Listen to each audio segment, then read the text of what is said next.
Good morning बच्चों, कैसे हैं आप सब लोग। मैं उम्मीद कर रही हूँ आप सब लोग अपने घर पर स्वस्थ हो, मस्त हो, खुश हो और खुशहाल हो। बच्चों, कोरोना के इस विपरीत परिस्थितियों के दौर में भी हमने हार नहीं मानी है और आज फिर आ गए आपको पढ़ाने के लिए। बच्चों, हमारी आज की जो क्लास का टॉपिक है, इसमें हम एक नया टॉपिक शुरू करने जा रहे हैं, जिस टॉपिक का नाम है शब्द और उसके भेद। बच्चों, ये टॉपिक हम आपको 2 पार्ट्स में पढ़ाएंगे। तो फर्स्ट पार्ट हम आपको आज पढ़ा रहे हैं और सेकंड पार्ट हम आपको नेक्स्ट क्लास में पढ़ाएंगे। तो आइए बच्चों, हम आज की क्लास को शुरू करते हैं। पर बच्चों, मैं उससे पहले जो टॉपिक्स हम आज की क्लास में डिस्कस करेंगे, जरा उनके बारे में आपको बताती हूँ। आज की क्लास में हम जो टॉपिक डिस्कस करेंगे वो है शब्द क्या है। आज हम इन क्वेश्चंस के आंसर ढूंढने वाले हैं। शब्दों की रचना कैसे होती है और उसके बाद में हम शब्द भाषा की एक अर्थवान इकाई, इस लाइन को लेकर चर्चा करेंगे और फिर शब्द की विशेषताओं के बारे में जानेंगे। बच्चों, शब्द टॉपिक पढ़कर आपको कुछ याद आ रहा है? शब्द यानी कि वर्ड्स। अब बच्चों, वर्ड्स बनते कैसे हैं? खाना बनता है, खाना बनने में बहुत सारे इंग्रेडिएंट्स की जरूरत होती है। ऐसे ही जब शब्द बनते हैं तो शब्दों को बनाने के लिए किन चीजों की आवश्यकता होती है? हमने प्रीवियस क्लास में भी पढ़ा था, जरा दिमाग पर जोर डालिए। जी हाँ, शब्दों को बनने के लिए जरूरत होती है स्वर और व्यंजनों की। तो स्वर और व्यंजन मिलकर प्यारे बच्चों क्या बनाते हैं? स्वर और व्यंजन का जो बैलेंस होता है वो बनाता है शब्दों को। शब्द जो होते हैं बच्चों, वो ध्वनि और वर्ण विचार से एक स्टेप आगे का होता है, यानी ध्वनि और वर्ण विचार के जस्ट बाद वाला टॉपिक होता है। तो आज हम स्वर और व्यंजन से बनने वाले शब्दों के बारे में पढ़ने वाले हैं कि शब्द क्या होते हैं। शब्द होते हैं स्वर और व्यंजन से मिलकर बनने वाली एक इकाई, एक यूनिट, जिसमें स्वर यानी कि मात्राओं का और व्यंजन यानी कि मात्राओं को सबऑर्डिनेट करने वाली जो ये इकाइयां होती है, इनका एक बैलेंस होता है।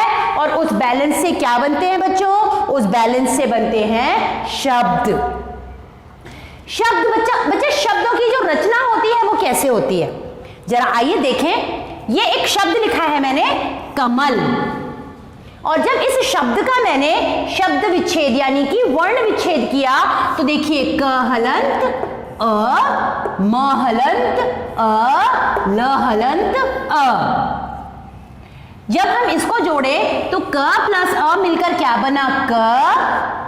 म प्लस अ मिलकर बना म और ल प्लस अ मिलकर बना ल। यानी यहां पर स्वर और व्यंजनों का प्रॉपर मेल हुआ और क्या बना? कमल। अब बच्चों, चूंकि ये कमल शब्द जो है, ये शब्दों की रचना कैसे होती है, यहां तक मैं आपको ये चीज क्यों बता रही हूं। शब्दों की रचना होती है जब स्वर और व्यंजन का तालमेल होता है।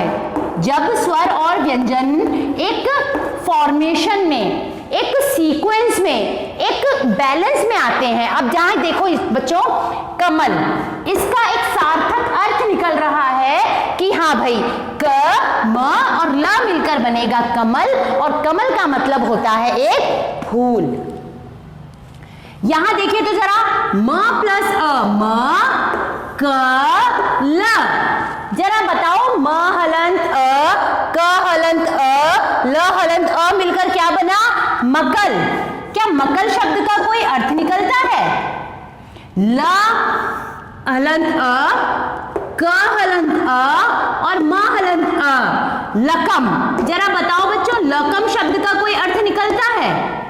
नहीं। यहां पर एक ही सार्थक अर्थ निकल रहा है और वो भी किसका? क हलंत अ, म हलंत अ और ल हलंत अ का, जिसका सम्मिलित अर्थ क्या हुआ? कमल। और कमल शब्द का क्या अर्थ होता है? कमल शब्द का अर्थ होता है फूल, और वो फूल भी कौन सा? जो हमारा राष्ट्रीय पुष्प है। यानी बच्चों, शब्दों की जो रचना होती है वो स्वर और व्यंजन के तालमेल से होती है। यानी शब्दों की रचना स्वर और व्यंजन के तालमेल से होती है, या यूं कह लें, स्वर और व्यंजन के तालमेल से होने वाली एक नई रचना को हम क्या कहते हैं? शब्द। अब शब्द जो होते हैं वो भाषा की अर्थवान या सार्थक इकाई होती है, यानी कि हर शब्द का अपने आप में कोई ना कोई अर्थ होता है। यहाँ देखो, कमल शब्द का अर्थ होता है एक फ्लावर। यहाँ हम अगर आपसे कहें कि कमल, तो आपको तुरंत समझ में आ जाएगा कि कमल का मतलब मैम क्या कह रही है। मैम या तो लोटस फ्लावर के बारे में बात कर रही है या फिर किसी को नाम लेकर बुला रही है। अगर मैं कहूं मकल, What is the mean of शब्द वर्ड मकल? मकल शब्द का क्या अर्थ होता है? यहाँ पर तालमेल नहीं बैठा। लकम, ये लकम शब्द का क्या अर्थ होता है? यहाँ पर भी तालमेल नहीं बैठा। लेकिन कमल शब्द, कमल शब्द में स्वर और व्यंजन का तालमेल बैठा है। कहने का मतलब शब्द भाषा की अर्थवान और सार्थक इकाई है, जिसका अपने आप में कोई ना कोई निश्चित अर्थ होता है। शब्द जो है बच्चों, वो एक कहते हैं कि एक तरीके से फ्री होते हैं। फ्री इन द सेंस, शब्द जो है वो जब वाक्य में जुड़ते हैं तो वाक्य के नियमों में बंधते हैं, वरना शब्द अपने आप में एक अर्थवान और सार्थक इकाई होने के साथ साथ में एक स्वतंत्र इकाई भी होते हैं, जो जब वाक्यों में जुड़ते हैं तब जाकर के उनका आपस में एक नया रूप हमारे सामने आता है। और जब तक वो वाक्य में सेट नहीं होते हैं तब तक उनका अपने आप में एक स्वतंत्र अर्थ होता है। तो बच्चों, हम आज की क्लास में अब तक 3 टॉपिक्स के बारे में, 3 सब टॉपिक्स के बारे में पढ़ चुके हैं। पहला था शब्द क्या है, तो एक बार फटाफट से दोबारा देखते हैं। शब्द होते हैं स्वर और व्यंजन का तालमेल। शब्द और होते हैं स्वर और व्यंजन का एक सही तालमेल, जिसके द्वारा रचना होती है। शब्दों की रचना कैसे होती है? शब्दों की रचना होती है जब स्वर और व्यंजन का एक बैलेंस्ड तालमेल होता है, और जब वो बैलेंस्ड तालमेल नहीं होता है तो वहां पर वो शब्द रचना सार्थक नहीं कही जा सकती है। उसके बाद हमने बात की थी कि शब्द भाषा की अर्थवान या सार्थक इकाई होती है, यानी कि शब्दों का अपने आप में एक अर्थ होता है। जैसे कमल शब्द का अर्थ होता है लोटस, जबकि लकम, मकल, इन शब्दों का कोई अर्थ नहीं है। यानी शब्द भाषा की अर्थवान सार्थक इकाई होती है। शब्दों की अब विशेषताओं के बारे में बात कर लेते हैं। जैसे हर किसी की अपने आप में एक पॉपुलैरिटी, एक फेमस चीज होती है, ठीक इसी तरीके से यहाँ पर हमें शब्दों की भी कुछ विशेषताएं देखने को मिलती हैं। पहली विशेषता है शब्द रचना ध्वनियों के मेल से होती है। जी हाँ, बिल्कुल, शब्द रचना किससे होती है? ध्वनियों। क ध्वनि अध्वनि मिलकर बनती है क, म ध्वनि अध्वनि मिलकर बनती है म, ल ध्वनि अध्वनि मिलकर बनती है ल, यानी कि क म ल। यानी शब्द रचना किसके मेल से हुई बच्चों? ध्वनियों के मेल से। क म ल, ये जो ध्वनियां हैं इन्होंने मिलकर क्या शब्द बनाया? कमल। और कमल शब्द का अर्थ होता है लोटस फ्लावर या फिर किसी का नाम। उसके बाद में हम बात करते हैं शब्द भाषा की सार्थक इकाई होती है, यानी हर शब्द का अपने आप में कोई ना कोई अर्थ होता है। हर शब्द का कोई अर्थ है। यहाँ कमल शब्द का अर्थ है लोटस फ्लावर या किसी का नाम। विद्यालय शब्द का अर्थ है विद्या अर्जित करने का, विद्या पाने का स्थान। यहाँ कमल शब्द का अर्थ है लोटस फ्लावर या किसी का नाम।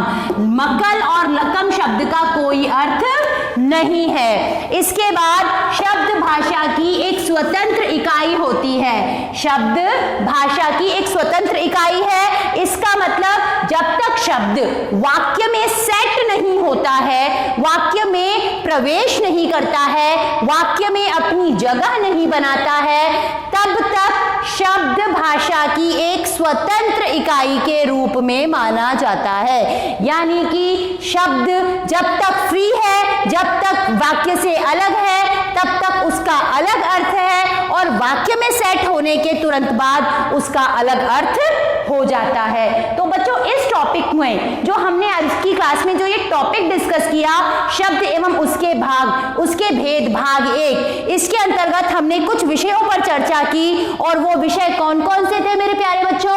वो विषय थे शब्द क्या है। तो एक बार दोबारा से रिवाइज कर लेते हैं। शब्द क्या है बच्चों? शब्द है स्वर और व्यंजन का आपसी बैलेंस जो क्या बनाता है? शब्द। शब्दों की रचना कैसे होती है? शब्दों की रचना तब होती है जब स्वर और व्यंजन का आपसी तालमेल बैठता है। आपसी तालमेल जब बैठता है तो वहां पर शब्द बनते हैं। और शब्द क्या होते हैं? शब्द होते हैं भाषा की अर्थवान सार्थक इकाई, जिसका अपने आप में एक अर्थ होता है। जैसे कमल, मगल और लकम में मैं आपको बार बार समझाने की कोशिश कर रही हूं। कमल शब्द का अर्थ होता है लोटस फ्लावर, मगल और लकम शब्द का कोई अर्थ नहीं होता है। और जब ये शब्द बनते हैं तो इसमें स्वर और व्यंजनों का आपसी मेल होता है, वहां मात्राएं लगती हैं। शब्दों की जो विशेषताएं हैं, जिस तरीके से आपकी अपनी कुछ विशेषताएं हैं, आपकी फैमिली की कुछ विशेषताएं हैं, ठीक इसी तरीके से यहाँ शब्द की कुछ विशेषताएं होती हैं। और वो क्या होती हैं? पहली विशेषता होती है शब्द की कि जो शब्दों की रचना है, जो शब्दों की बनावट है, वो किससे होती है? वो ध्वनियों के मेल से होती है। शब्द कैसे बनते हैं प्यारे बच्चों? शब्द बनते हैं ध्वनियों के मेल से। जैसे कमल शब्द को बनाने में किस चीज की ध्वनि की आवश्यकता हुई? क हलंत अ, म हलंत अ, ल हलंत अ। तो हमें क्या मिला? कमल। शब्द भाषा की सार्थक इकाई होते हैं जिसका अपने आप में कोई अर्थ होता है। यानी कि ये जो इकाई है जिसका अपने आप में अर्थ है, यहाँ ये शब्द है लोटस। लोटस का मतलब फ्लावर, कमल शब्द का मतलब फ्लावर, वो फ्लावर जो हमारा राष्ट्रीय पुष्प है। साथ ही साथ में बच्चों कमल शब्द का अर्थ किसी व्यक्ति का नाम भी हो सकता है। उसके बाद शब्दों को भाषा की स्वतंत्र इकाई माना गया है। यानी जब तक शब्द वाक्य में एंटर नहीं करता, जब तक शब्द वाक्य में सेट नहीं होता, वाक्य में उसका प्रयोग नहीं किया जाता, तब तक शब्द का अर्थ बिल्कुल अलग हो जाता है। और वाक्य में प्रयुक्त होने के बाद शब्द का अर्थ कुछ अलग भी हो सकता है। यानी कि शब्द भाषा की एक स्वतंत्र इकाई है जो भाषा में प्रवेश करने के बाद में अपने को अपना अर्थ बनाती है। तो बच्चों आज की क्लास में हमने शब्द और उसके भेद, इसके टॉपिक पार्ट 1 में हमने जिन टॉपिक्स के बारे में चर्चा की वो थे शब्द क्या है, शब्दों की रचना कैसी होती है, शब्द भाषा की एक अर्थवान या सार्थक इकाई और शब्दों की विशेषताएं। बच्चों मैं उम्मीद करती हूँ कि आपको जो ये टॉपिक मैंने एक्सप्लेन किया है, ये टॉपिक आपको समझ में आया है। इस टॉपिक में आपको किसी तरीके की कोई समस्या नहीं आई होगी। तो बच्चों इस टॉपिक की कंटिन्यूशन हम हमारी नेक्स्ट क्लास में करेंगे, जिसके लिए आपको हमारे नेक्स्ट क्लास में भी बिल्कुल इसी तरह से अटेंटिवली अटेंड करनी है हमारी नेक्स्ट क्लास को भी। तो बच्चों मैं उम्मीद करती हूँ कि आज के पढ़ाए हुए इस टॉपिक को आप अच्छे से सुनोगे, देखोगे, बार बार रिवाइंड करके देखोगे। और अगर किसी भी तरीके की कोई भी प्रॉब्लम आती है तो आप अपनी गुलमोहर व्याकरण की बुक को भी हेल्प ले सकते हो। तो बच्चों मैं उम्मीद करती हूँ कि आज के टॉपिक को आप अच्छे से समझ सके होंगे और अगली क्लास में भी आप इतनी ही अटेंटिवली मुझे सपोर्ट करेंगे। सो बच्चों that's all for today's class. Thank you and have a nice day.